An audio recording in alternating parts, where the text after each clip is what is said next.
চেয়ারে বসাকে কেন্দ্র করে বিএনপি জামায়াত সংঘর্ষ, আহত ৩০। শেরপুর ৩ আসনের ঝিনাইগাতি আজ যেন হঠাৎ করে রণক্ষেত্রে পরিণত হল। নির্বাচনে ইশতেহার পাঠ যেখানে থাকার কথা ছিল গণতন্ত্রের সৌন্দর্য, সেখানে ছড়িয়ে পড়ল আতঙ্ক, ভাঙচুর আর রক্তাক্ত সংঘর্ষ।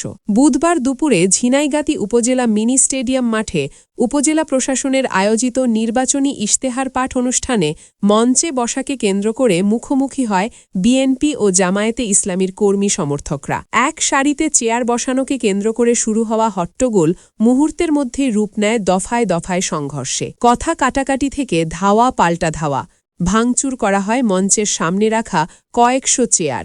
চারপাশে ছড়িয়ে পড়ে আতঙ্ক। নারী, বয়স্ক ও সাধারণ মানুষ নিরাপদ আশ্রয়ের খোঁজে ছোটাছুটি করতে থাকেন।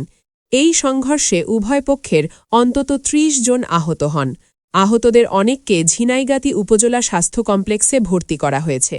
জামায়াতের মনোনীত প্রার্থী নুরুজ্জামান বাদল অভিযোগ করে বলেন, বিএনপি পরিকল্পিতভাবে তাদের কর্মী সমর্থকদের ওপর হামলা চালিয়েছে এবং অন্তত ১৫ জন আহত হয়েছে। অন্যদিকে বিএনপির ধানের শীষ প্রতীকের প্রার্থী মাহমুদুল হক রুবেল বলেন, জামায়াত পরিকল্পিতভাবে বিশৃঙ্খলা সৃষ্টি করতে চেয়েছে এবং তাদের অনেক নেতাকর্মী আহত হয়েছেন। ঝিনাইগাতি উপজেলা নির্বাহী কর্মকর্তা ও সহকারী রিটার্নিং কর্মকর্তা জানান, পরিস্থিতি নিয়ন্ত্রণে আনা হয়েছে এবং বিষয়টি ঊর্ধ্বতন কর্তৃপক্ষকে জানানো হয়েছে। অতিরিক্ত পুলিশ সুপার জানান, পুলিশ ও সেনাবাহিনী যৌথভাবে পরিস্থিতি স্বাভাবিক করেছে। এখনও কোনো মামলা হয়নি। একটি চেয়ার নিয়ে শুরু হওয়া এই সংঘর্ষ আবারও প্রশ্ন তুলে দিল, নির্বাচনের মাঠে সহনশীলতা কোথায়? গণতন্ত্রের উৎসব কেন বারবার রক্তে রঞ্জিত হয়?